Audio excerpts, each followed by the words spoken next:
I want to go across now, live and exclusive at this time, to the Congress's chief ministerial face, the man who's been made in charge of the party campaign. Harish Rawat, senior Congress leader from the Hill State, joins us now. Harish Rawat ji, स्वागत है आपका India today पे. Welcome. बहुत बहुत धन्यवाद. और हम election commission को भी थैंक यू कहना चाहते हैं. उन्होंने भाजपा की विदाई की घंटी बजा दी. सर, सर्दी का टाइम है, वैसे ही फरवरी जनवरी में कैंपेन करना, कुछ ही दिन पहले मैं आपके साथ था उत्तराखंड में, हम लोग ट्रैवल कर रहे थे स्टेट में, मुश्किल होता है. अब न केवल सर्दी में कैंपेन है, वर्चुअल कैंपेन है, ऐसी जगह पे जहां पहाड़ों में कई जगह पे इंटरनेट भी नहीं है. तो उत्तर प्रदेश और पंजाब तो छोड़िए, उत्तराखंड में इस वर्चुअल कैंपेन में आप क्या दिक्कतें देखते हैं? हम वर्चुअली 3 मोड में 3 तरीके से कैंपेन चलाएंगे. एक तो वर्चुअल माध्यम का हम इस्तेमाल करेंगे, सोशल मीडिया आदि का इस्तेमाल करेंगे. दूसरा जो है, हम डोर टू डोर कैंपेन में 1-to-1 मार्किंग करेंगे. हमारे कार्यकर्ता को हमने पहले से ही इस बात की इंस्ट्रक्शन दे करके रखे हुए हैं. और तीसरा तरीका हमारा यह होगा कि हम किसी तरीके से वो जो इलेक्ट्रॉनिक माध्यम हैं उनका ज्यादा से ज्यादा उपयोग कर सकें, जिससे जैसे ये जो वैन इत्यादि हैं उनके जरिए एक जगह पर स्टेशन करके अपनी बात उनके जरिए लोगों तक पहुंचाएं. क्या आप ये मानेंगे हरीश रावत जी की बीजेपी जैसी पार्टी जिसका डिजिटल इंफ्रास्ट्रक्चर बाकी पार्टियों से कहीं बेहतर है, एक वर्चुअल कैंपेन में ये एडवांटेज बीजेपी रहेगा और ऑपोजिशन के लिए मुश्किल रहेगा, क्योंकि अब एकाएक कैंपेन की घोषणा के बाद उस तरह का डिजिटल इंफ्रास्ट्रक्चर बनाना तो संभव नहीं होगा? हमारे पास इस चुनौती को हम समझ रहे थे, और जैसे ही ओमिक्रॉन की दस्तक आई तो हमने इस दिशा में तैयारी प्रारंभ कर दी थी. और हम अपने संसाधनों के अंदर पूरी तरीके से तैयार हैं कि किस तरीके से हम डिजिटल प्लेटफॉर्म का बेहतर इस्तेमाल कर सकें. और आपको जो परिवर्तन चाहते हैं उत्तराखंड में, हम उनको निराश नहीं करेंगे. और जो कमी रह जाएगी वो हमारे कार्यकर्ताओं का जोश पूरा करेगा. कार्यकर्ताओं में जोश है और जनता का मूड परिवर्तन के लिए है. ये दोनों का कॉम्बिनेशन इतना डेडली है कि उसमें जो भाजपा की मोनोस्टस ऑर्गेनाइजेशनल. आपने कई दशक से इलेक्शंस देखे हैं, ये शायद पहला वर्चुअल कैंपेन होगा जहां पे नेताओं को स्क्रीन पर ही सारे इशारे करने होंगे, क्योंकि उनके सामने एक्चुअल ऑडियंस नहीं होगी. कितना मुश्किल होगा ये रियल से वर्चुअल मोड में आना आप जैसे एक ओल्ड टाइमर के लिए? देखिए, ये एक चुनौती है और हम लोग असल में पब्लिक ओरिएंटेड लोग रहे हैं. हम ज्यादा से ज्यादा जो है मास रैलीज करते थे, मीटिंगें करते थे, पदयात्राएं करते थे. अब उस मोड को हम थोड़ा सा बदलना पड़ेगा. और जो सबके लिए है, यदि वो हमारे लिए भी है, तो आपको चुनौती को स्वीकार करनी पड़ती है. हम उस चुनौती को स्वीकार करने के लिए मानसिक रूप से तैयार हैं. और सच कहिए तो हम लोग बड़ी उत्सुकता से इंतजार कर रहे थे कि डेट डिक्लेयर हो. आज जैसी 14 फरवरी आई तो मेरे मन में जो है यह आया, मैंने कहा तो परिवर्तन की है. और परिवर्तन, ये वैलेंटाइंस डे भी है, तो ये देखना होगा कि उत्तराखंड की जनता किससे मोहब्बत करती है और किसको मोहब्बत का ये फूल देना चाहती है वैलेंटाइंस डे पे. इस बार मुझे पूरा भरोसा है कि ये फूल जो है हमारी तरफ ही आएगा.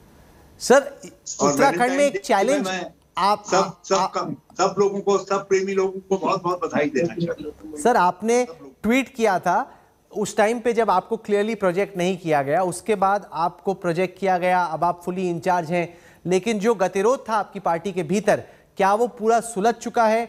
क्या आपको लग रहा है कि जो इन फाइटिंग जो कि कांग्रेस के लिए पिछले महीने बहुत बड़ी मुसीबत दिख रही थी, क्या वो एक फैक्टर होगा इस चुनाव में?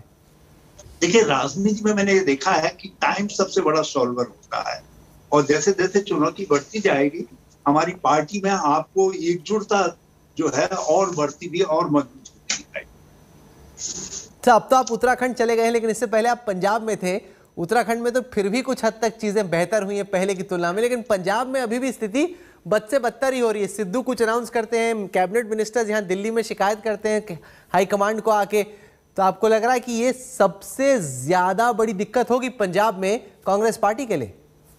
देखिए, पंजाब तो जो है बल्ले बल्ले वाली स्टाइल में काम करता है, भांगड़ा स्टाइल में वहाँ राजनीति होती है. तो जितना लोग उसी को एंजॉय करते हैं, जो हमारे नेताओं का मोड ऑफ कैंपेन है या मोड ऑफ कांटेक्ट है, उनका लोग उसको एंजॉय करते हैं। एक तरफ चन्नी है जिनको बहुत सारे लोग इस समय उनके दीवाने बने हुए हैं, तो दूसरी तरफ सिद्धू हैं जिनके लाखों फॉलोअर्स हैं जो उसके एक एक ट्वीट का इंतजार करते हैं। तो it is a very deadly combination, और ऐसा नहीं है कि ये एक दूसरे को क्रॉस करेगा। चुनाव में तो ये कुल मिलाकर के कांग्रेस की पूंजी बनेगा। तो मुझे पंजाब के विषय में कोई शंका नहीं है कि पंजाब में हमारा एक्सपेरिमेंट सही बैठेगा। राहुल जी ने जो फैसला किया है उसको पंजाब इंडोर्स करें। ये जो प्रधानमंत्री के काफिले में सुरक्षा में सेंध लगी, उस फैक्टर को आप कैसे देखते हैं? एक तो पंजाब की पुलिस पर सवाल खड़े हो रहे हैं, आपकी सरकार की कॉम्पिटेंस पे सवाल खड़े हो रहे हैं, और प्रधानमंत्री को क्या कोई असैसिनेट करने की कोशिश कर रहा था, इस तरह के सवाल पूछे जा रहे हैं।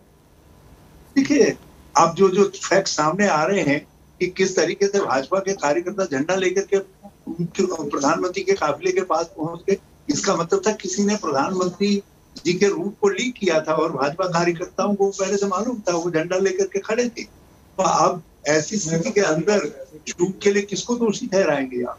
और फिर चूक अकेले प्रधानमंत्री की सुरक्षा राज्य ठीक है, राज्य का दायित्व है, राज्य सरकार जहां पर चूक हुई है उसको रिप्लेस किया जाएगा, जिन लोग चूक के लिए दोषी हैं उनको दंडित किया जाएगा, और प्रधानमंत्री की सुरक्षा अटमोस्ट रिक्वायर्ड है और देश के लिए बहुत आवश्यक है, और उसको हम सब भी नहीं मानते हैं। लेकिन इसमें जिस तरीके से सारा ब्लेम राज्य की एजेंसी पर डालने की कोशिश हो रही है वो भी ठीक नहीं है। आखिर इतना बड़ा सुरक्षा apparatus है प्राइम मिनिस्टर के साथ, हमारी आईवी इंटेलिजेंस जिसके ऊपर हम देश की सुरक्षा का दारोमदार सौंपते हैं, क्या वो इतना एंटिसिपेट नहीं कर सके कि कांग्रेस पंजाब के अंदर जिस तरीके की स्थिति है और किसानों में जिस तरीके का रोष है प्रधानमंत्री के प्रति, जो उनको सुनने नहीं पहुंच रहे हैं, तो कुछ भी वहां पर हो सकता है। तो आप यदि आधा घंटा रुक जाते वहां, पहले रूट को सैनिटाइज करवा लेते ठीक तरीके से, डबल सैनिटाइजेशन होना चाहिए था रूट का। एक तरफ राज्य सरकार की एजेंसीज करती, दूसरी तरफ सेंट्रल एजेंसीज भी करती, तो आज ये तू मैं तो नहीं होती। भविष्य में ऐसी स्थिति पैदा न हो, इसके लिए इस बात पर बजाय राजनीति करने के भाजपा को चाहिए कि इसमें गहराई से सोचे, और जो जिसके स्तर पर भी ये गलती रही है वो बात सामने आएगी और उसको अपनी गलती सुधारनी चाहिए। प्रधानमंत्री की सुरक्षा न कर सके देश, ये ठीक नहीं है देश के। I'll leave it over there for the time being. You have a big challenge ahead of you leading the Congress in Uttarakhand. There is the question about whether the opposition party will be able to encash the anti-incumbency. You have a tough few weeks ahead of you. We wish you all the best. Harish Rawat ji for joining us on India Today. Thank you very much. Thank you very much. Thank you very much. That's the